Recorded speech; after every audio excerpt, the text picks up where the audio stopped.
Give Sarah the deluxe course as usual. Taylor said without hesitation. Then James spoke curiously. Huh? Mom gets instant noodles, right? What are you talking about, James? Well, whenever we order pizza, Mom always has instant noodles, right? Taylor panicked at James' words.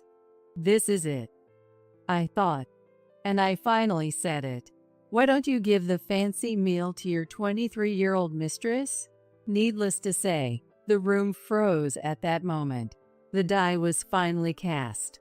Taylor is flustered, and now is my chance. I have been preparing for this day meticulously. I have plenty of evidence, and there's no way he'll have any excuses. In front of my father-in-law, John, and my mother-in-law, Mary, I will make Taylor apologize to me. Then I'll slam the divorce papers down. But I don't intend to end it with just our divorce. The flames of my revenge won't be extinguished by something so small. I won't be satisfied until I expose everything. I looked at Taylor and smiled wryly. My name is Sarah Moore. This year marks my milestone 40th birthday. Normally, it's the age when one starts thinking about retirement, but I can't afford that luxury. My husband, Taylor, who is 2 years older than me, is a government employee. But contrary to the public image, he seems quite busy. Taylor leaves early in the morning and comes home late. So I end up doing all the housework. Moreover, on weekends, Taylor goes out fishing, his hobby. If only he would play with our 10-year-old son, James. I could get the housework done during that time, leaving everything to me while he plays around. Maybe it's better if we just get a divorce. I've been thinking that a lot lately. However, I feel that part of the reason Taylor turned out this way is also because of me. Before we got married, I worked at a store that dealt with luxury goods. One of our regular customers was my father-in-law, John. At that time, John was an executive at a major advertising agency and visited the store several times a month. As we talked, John took a liking to me, and that's how I ended up having a formal meeting with Taylor. But Taylor was reluctant about marriage.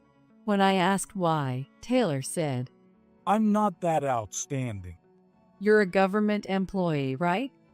I think that's more than enough. No, my brother is a salesperson at a trading company, and my dad is an executive at an ad agency. Apparently, Taylor thought he was inferior compared to his family. So, I tried to encourage Taylor by saying, government jobs are stable, and if I had to choose a spouse, I'd definitely choose a government employee. Really? If it were me, I'd absolutely choose you, a government employee. It seems my casual words resonated with Taylor, and we ended up dating and getting married. Even after marriage, I kept praising Taylor at every opportunity. Every time Taylor was praised by me, he gained confidence. In the meantime, Taylor got promoted, and before I knew it, he was the top of his peers. But on the other hand, Taylor started to act more arrogant. I'm going fishing, so make sure you clean and do the laundry. What? Busy as I was, I couldn't help but respond curtly. Then, Taylor suddenly got angry. What's with that attitude? Got a problem? What? I'm just busy. Shut up. Don't act all high and mighty when I'm the one supporting you. Taylor raised his voice. I quickly clammed up. I took you as my wife. If you defy me, I'll divorce you. I didn't mean it that way. Then at least answer properly. Say, yes, I understand. I was quite irritated. But a wife should respect her husband. That was normal for our parents' generation. So that's what my mom taught me too. I'm sorry, I understand, That's all right. I'm off then. Taylor said, laughing as he left the house. I'm not saying you should just do everything your husband says, but it's true that respecting your husband is better. If he can relax at home without building up stress, he'll do a good job outside. That's what I believed. But this only made him more conceited. By the time our son James was born, Taylor started acting like a king at home. Don't waste money. Be more frugal. Taylor would say that like a catchphrase. Meanwhile, he was spending a lot of money on his hobbies. I want to clean the room. You can clean, but don't touch my fishing gear. Taylor pointed to his fishing gear in the corner of the room. Looking closely, I noticed many things I had never seen before. Hey, isn't there more stuff again? So what? It's my money. No matter how much I saved, it was pointless. I said that many times, but he wouldn't listen. I knew he wouldn't listen today either. With that thought, I couldn't say anything. How long did this life continue? The allowance Taylor gave me never increased. Of course, Taylor was getting promoted, and he should have been earning a decent salary. But the allowance he gave me was almost the same as when we first got married. Now that James was in elementary school, expenses would only increase. I couldn't let my child feel ashamed. So I finally decided to talk to Taylor about it. Hey, about the cost of living, can't you increase it a bit? It's enough already. But I want to send James to tutoring, and he's growing, so he need more for clothes too. I gave Taylor many reasons that should convince him, but Taylor just snorted. I don't care. You just need to save more. It's already at the limit, for James's sake. Shut up. Then you get a job. Taylor shouted. I was shocked and asked back, Get a job? Me? Yeah.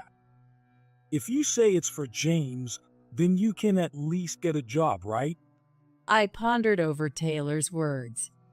I used to work before we got married, so I had no resistance to working. But everything is different now. Back then, I lived alone and could do housework on my days off. But now, that's not possible. If I slack off, it would inconvenience James too. What's the matter? Were you all talk about doing it for James? Taylor smirked. I got angry and retorted, Fine, I'll get a job. You can do whatever job you want, but don't slack off on housework. That's the condition. I get it. It felt like a heated exchange.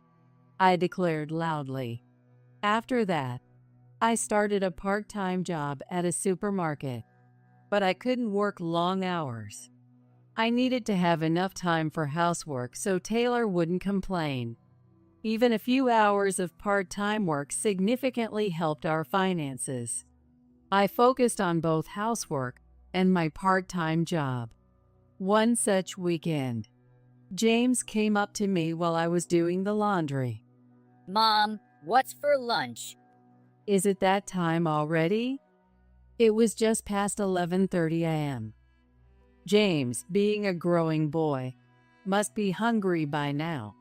All right, I'll get it ready. What do you want to eat? Pizza. That might be difficult, I thought, but Taylor chimed in. How about we order in? Really? Yay. James jumped up in excitement. I hurriedly tried to stop Taylor. Wait a minute. Pizza? What? Do you have something to say? Well, it's just. I couldn't tell James that it was too extravagant, so I hesitated. But Taylor, seemingly oblivious to my concerns, continued with a grin. Then you can have instant noodles. We'll order the pizza. That's not what I meant. Shut up. Just do the housework and keep quiet. Taylor cut me off. That left me speechless. In the end, Taylor only ordered pizza for himself and James.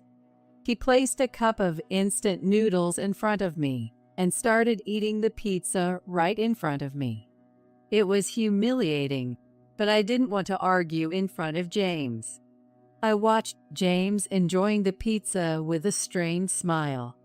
From that day on, I stopped thinking of Taylor as my husband.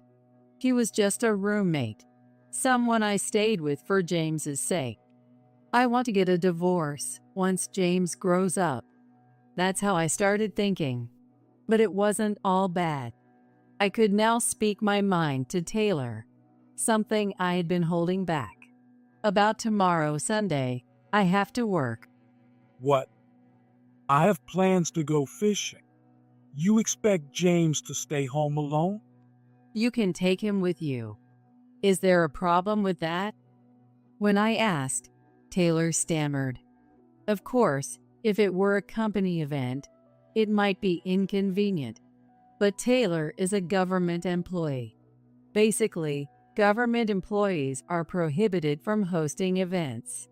So even if Taylor had someone with him, it shouldn't be a problem. Well, it's just. Some colleagues are coming. Your boss? Colleagues? Either way, they should understand if you explain. When I pressed, Taylor fell silent. In that moment, I realized, oh, he must be planning to meet his mistress.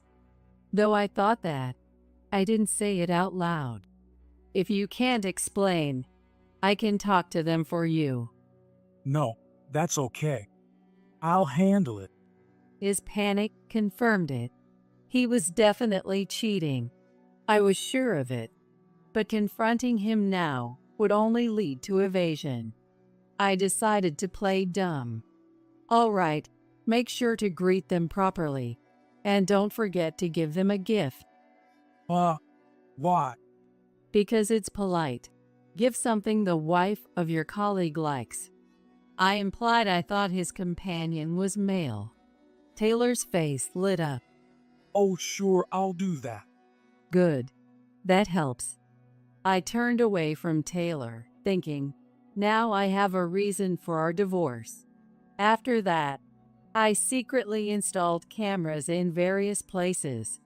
I installed a camera disguised as a car charger in Taylor's car and placed a USB adapter camera inside the house. Of course, the evidence of his cheating should be captured by the USB car charger camera. I plan to use that footage to request a behavior investigation. That's what I was thinking. I also hoped that the indoor camera would capture Taylor's verbal abuse towards me. But that might not happen much. Our conversations had drastically reduced. At one point, he often told me to save money, but he rarely said it lately. Maybe it's because I started working part-time and stopped mentioning household expenses to Taylor. We're not flush with money, but it's not bad enough to complain like before. I figured it was better to stay silent than say something and get snapped at. But the verbal abuse didn't stop entirely. Sometimes he'd say things like this. Is dinner ready yet? Sorry, I'm a bit late because of work. What? Are you kidding me? If you can't do the housework, don't bother with a part-time job. I couldn't respond to Taylor's words. He also said things like, Take out this trash. oh sure. What's inside? Does it matter? Taylor raised his voice. I flinched, but still asked, we need to sort it properly. It's old fishing gear. You sort it and throw it out. Got it? He stomped his foot in frustration. I nodded quietly, flinching at the sound. Although this happened a few times, Taylor's outbursts had significantly decreased. Capturing those few instances on camera was a big win. It's enough to push for a divorce. Now, I just need the right timing. Is there a good opportunity? I was always thinking about that. Then one day, sometime later, we were invited to dinner by John. Even though it was a family gathering, the in-laws and Taylor's brother and his wife would be there. I couldn't help but feel uneasy. Honestly, I wanted to decline. But meeting the in-laws was a rare chance. If I brought up the divorce there, Taylor would have to take me seriously. With that thought, I accepted John's invitation. Then, on the day of the dinner, Taylor, James, and I headed to a designated restaurant. It was a high-end restaurant we had never been to before. Oh, Taylor and Sarah, over here. Hi, John. Thanks for inviting us.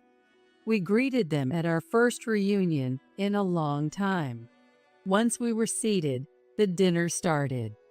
The dinner was to celebrate Taylor's brother's promotion. Apparently, he was promoted to department head. After offering our congratulations, the waiter came to take our order. Give Sarah the deluxe course as usual. Taylor said without hesitation. Then, James spoke curiously. Huh? Mom gets instant noodles, right? What are you talking about, James?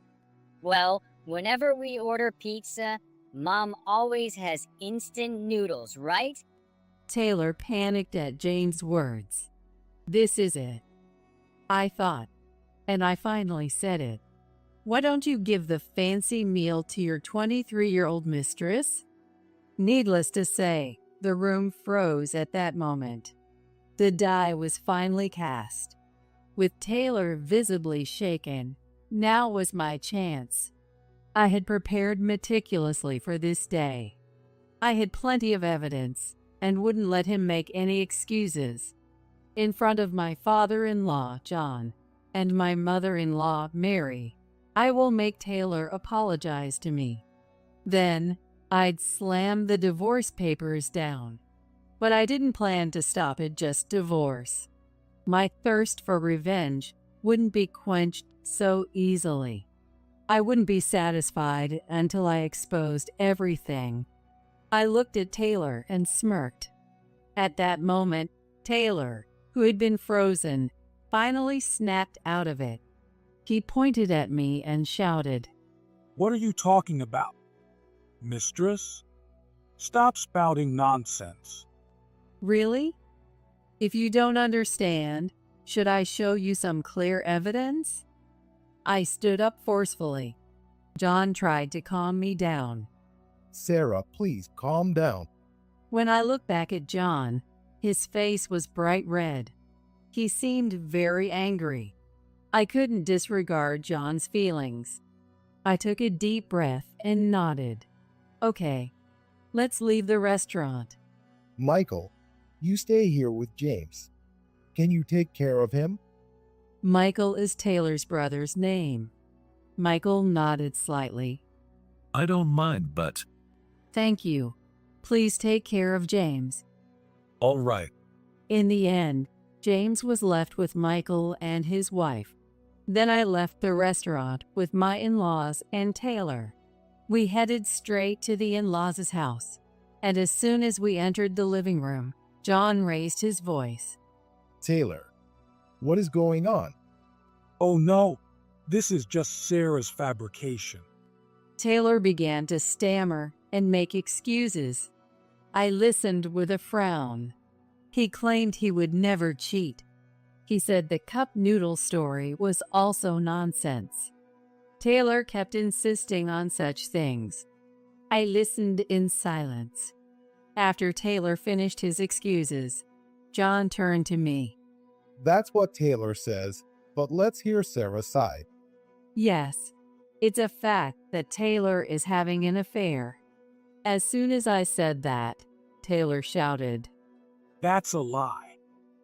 You don't have any evidence, so don't act so high and mighty. Evidence? I have it. What? Taylor was visibly flustered.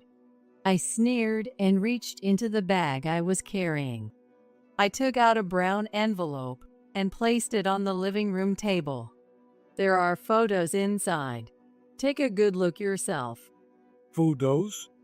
Taylor looked puzzled.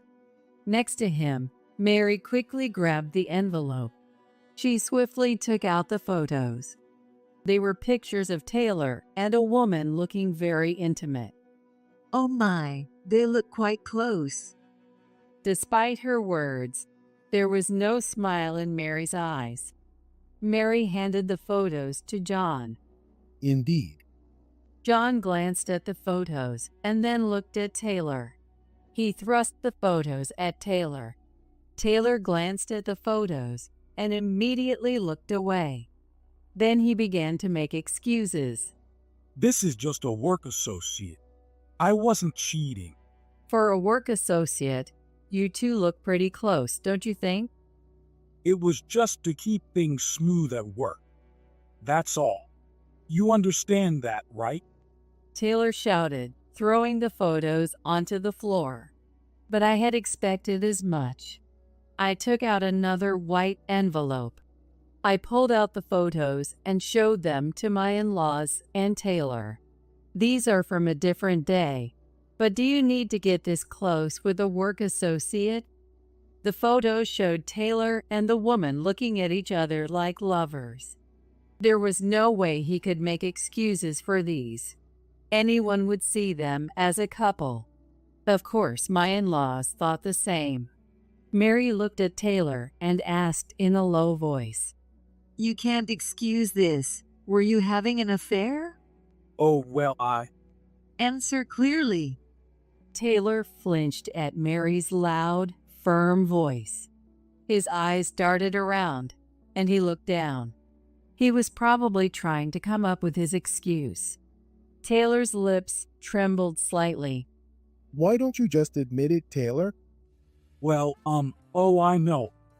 These were secretly taken. This is illegal surveillance. Taylor turned to me. With a slight smirk, he pointed at me. Secretly taking photos is a crime. It's an invasion of privacy. This can't be used as evidence. But you were cheating, weren't you? No, I wasn't. This can't be used as evidence. Taylor shouted and tore up the picture I had given him. Then he started laughing loudly. Ha ha ha. It's truly pathetic. He should just admit it. I sighed. What's the matter? Is that all? Yeah, I figured. The evidence was useless. Then, would you accept the findings of an independent investigation?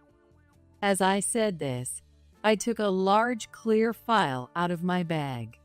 I placed it on the table and began to explain its contents. This is the result of Taylor's behavior investigation that I requested. I hired a proper detective agency. Behavior investigation. I figured you'd make excuses, so I got clear evidence. When confronted with hidden camera footage of an affair, most people admit to cheating. However, some, like Taylor, claim it's an invasion of privacy. That's when third-party evidence comes in handy. It's more convincing because it comes from an uninvolved party. So, do you still have excuses? I asked, and Taylor collapsed to the floor. I placed the investigation results in front of him. Take a good look with your own eyes. You cheated, didn't you? Yes. Taylor crouched down on the floor. I looked at him, shrinking before me, and then asked for his agreement. You'll agree to a divorce, won't you? But what people would say. I understood his concern about public image. But this was his doing. After cheating on me, is he seriously trying to say he doesn't want a divorce now? Honestly, it makes me furious. I clenched my teeth and said to Taylor, You know, cheating wasn't the only thing you did. What? Don't play dumb. Did you forget what James said earlier? I stared at Taylor. Then John interjected. That's right. James mentioned that Mom always has instant noodles. Yes, that's correct. Can you explain that in detail? John glanced at Taylor. Taylor flinched and looked down again. Sure, actually. I explained the situation to John. First, I explained how Taylor became arrogant after our marriage. Then, I talked about how he demanded excessive frugality from me. I also mentioned that whenever we ordered takeout, only I had instant noodles. Additionally, I spoke about the verbal abuse he directed at me. Just do the housework and keep quiet. If you can't do housework, don't bother with a part-time job. I told John all these things. Hearing this, John was furious. He shouted at Taylor, who was still crouching. Who do you think you are? Sarah was doing the housework for you all. That's not true. Taylor tried to make excuses again, so I cut him off. I have evidence of that too. You think I only recorded inside the car? When I said that, Taylor fell silent. It seemed he understood. In fact, the camera I placed inside captured Taylor's verbal abuse. I had the videos on my phone and could play them right then and there. Is that true, Taylor? Yes. He replied vaguely. I understood. He had no other choice. But John's anger wasn't quelled that easily. He sat Taylor down and looked him in the eye as he asked, Answer clearly. You were just getting carried away, weren't you? Yes. I'm sorry. Tears welled up in Taylor's eyes. Come to think of it, Taylor had always been insecure. Being flattered by me had gradually turned him into an arrogant person. Of course, I had some responsibility for his change. But Taylor was also at fault for not exercising self-restraint. I wished I had managed things before it came to this. I needed to reflect on that. As I thought about it, Mary tugged on my arm. Then she said, You have evidence of the verbal abuse, right? Can you show it to us? Oh, yes. I showed Mary the video on my phone. Taylor's harsh words echoed from the phone. I turned my face away reflexively. It's over now. I kept repeating that phrase in my mind to reassure myself. After watching the video, Mary quietly asked Taylor, So, how do you plan to take responsibility, Taylor? Well, I won't cheat anymore. Not cheating is a given. Mary's words left Taylor hanging his head. It seemed Mary had given him a nudge. I made up my mind. I took out the divorce papers I had prepared from my bag. Sign the divorce papers. Divorces. Sign them. At my firm words, Taylor slowly nodded. I handed him the divorce papers. Taylor signed the papers in front of me. I said to Taylor while he was signing, I will also demand alimony, so be prepared. Understood. And I will take custody of James. I can't trust someone who cheats. Taylor could only nod at my words. After receiving the signed divorce papers, I said goodbye to my in-laws and left their house. I then went to pick up James. After thanking Michael and his wife, I took James home. Hey, where's Dad? That is. How should I explain this? I was worried, but hiding it wouldn't help. Your dad and I have decided to live separately. Is it because I mentioned the instant noodles? James looked sad. Even as a child, he might feel responsible. No, it's not that. Your dad and I decided this a long time ago. I told a small lie, but it was a lie for the sake of my child. I hope God would forgive me for this. With that thought, I began to clean up the room. James, understanding our divorce, silently cleaned up his room. Once we finished, I took James and left the house. We headed to my parents' home. On the way, I contacted my dad. I sent him an email explaining the circumstances of the divorce. Thanks to that, we were welcomed at my parents' home without any trouble. Shortly after arriving at my parents' house, John called me. You'll need a job now that you're divorced. John used his connections to help me find a job. It was an office job at a travel agency run by one of John's friends.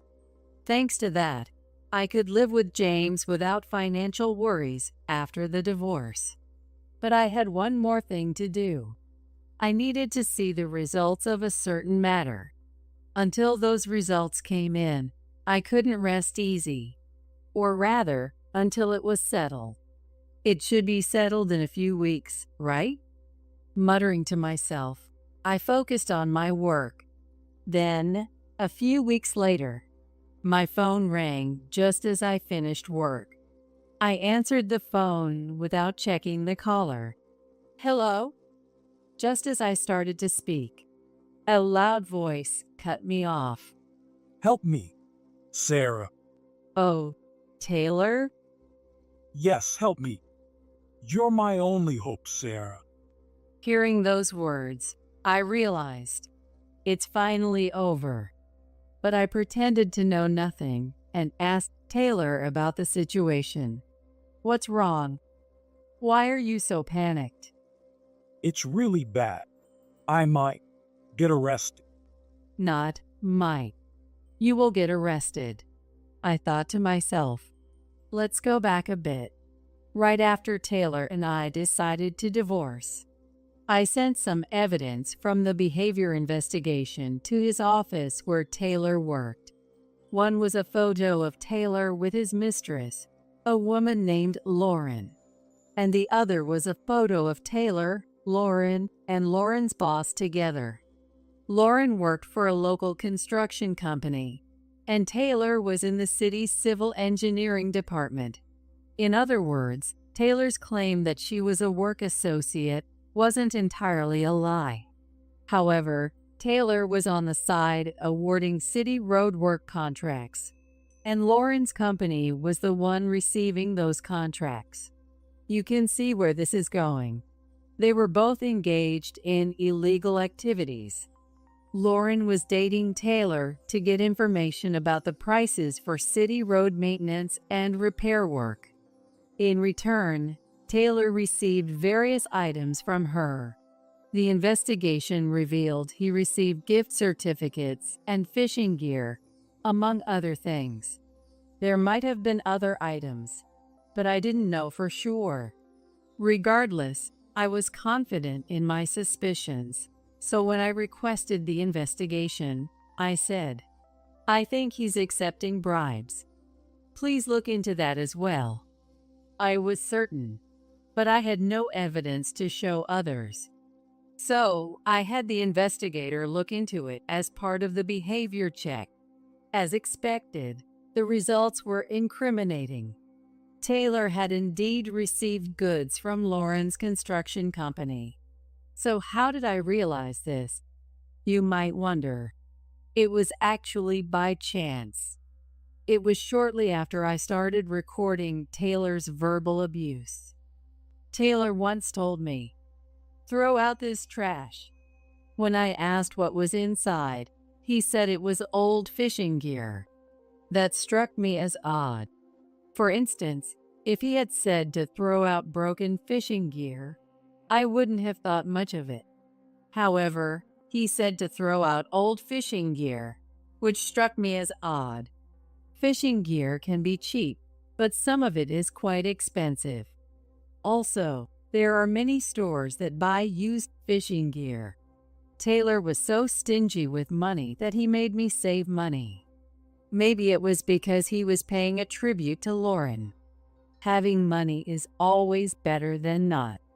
That's what Taylor would have thought. So, it struck me as strange that he didn't sell the old fishing gear.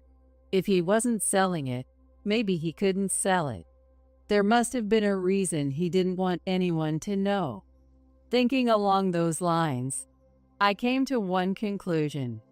Maybe Taylor had obtained the new fishing gear in a way he couldn't openly admit. Of course, this alone didn't point to bribery.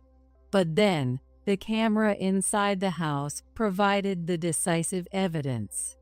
In fact, Taylor was caught on camera having a phone conversation with someone saying, "Can you make it travel vouchers next time?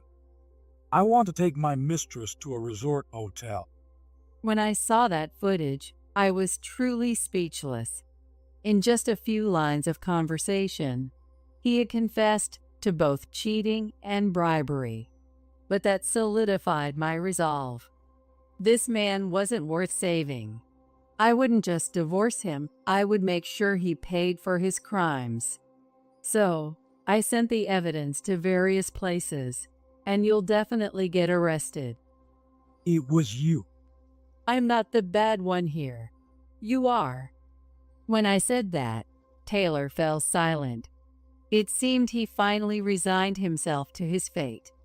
As I was thinking about this, another voice came on the line, separate from Taylor's. "You're Taylor's ex-wife, aren't you?" Huh? Who is this? "This is Lauren. Just because you got dumped doesn't mean you have to be so dirty." The woman calling herself Lauren shouted. I could only sigh at her words. There's no point in arguing with her. I was about to hang up, but she took my silence as a chance to start complaining. "Can't let go of Taylor, can you? Acting like this isn't cute, old lady." That really got to me. I put the phone back to my ear and spoke in a slightly lower voice. Who are you calling an old lady? "You, obviously, at 40, you're definitely old." I don't need to hear that from someone with no manners. I snorted. Lauren spoke again, sounding triumphant. "You're just bitter. If you're upset, just admit it." I'm not upset at all. "That's what being bitter sounds like." Lauren's laughter echoed in my ears. Unable to bear it, I said one last thing. People who can't follow the rules of fidelity and relationships find societal rules difficult too. "What did you say?" I mean, you act like it's someone else's problem. You might get arrested too. As soon as I said that, Lauren's tone changed. "What? Why would I?" You're involved, aren't you? If Taylor gets caught, they'll investigate you too. "No, wait. That can't be true, right?" Lauren suddenly panicked. I laughed and replied, It's true. And before you get arrested, make sure you pay the alimony. "What? Wait. I can't afford that." Wait for a call from my lawyer. "No." Lauren's scream was so loud that I quickly hung up. After that, Taylor was arrested on bribery charges. Lauren's company was also under investigation. What happens to Lauren is still unknown, but it seems she's being questioned. In any case, as long as she pays the alimony, I don't care what happens to her. After Taylor was arrested, John called me. We've decided to move to the countryside. After Taylor's arrest, rumors spread in the neighborhood. So they decided to move to the rural town where John's brother's wife, Emily, is from. Of course, Michael and his wife were moving too. When I heard this, I felt a bit sorry. However, Michael had always planned to take over Emily's family's farm eventually. This just sped things up a bit, so don't worry about it. That's what Michael told me. I have my thoughts, but I respect their decision. By the way, I'm working hard at the office job John introduced me to. James was depressed right after the divorce, but now he seems to be back to his old self. He had to transfer schools, but I think he's fitting in well at the new one. I'm home. What's for a snack, Mom? There's pudding in the fridge. Wash your hands first. Okay. James ran to the bathroom, full of energy. I asked him, "How about visiting Grandpa and Grandma during the summer vacation?" Grandpa refers to John. He was told by his grandparents to come and visit. Honestly, I was hesitant. Wouldn't it be hard for my in-laws to see me? But despite my worries, James answered with an untroubled smile. Yeah, I want to go. At that moment, all my doubts vanished.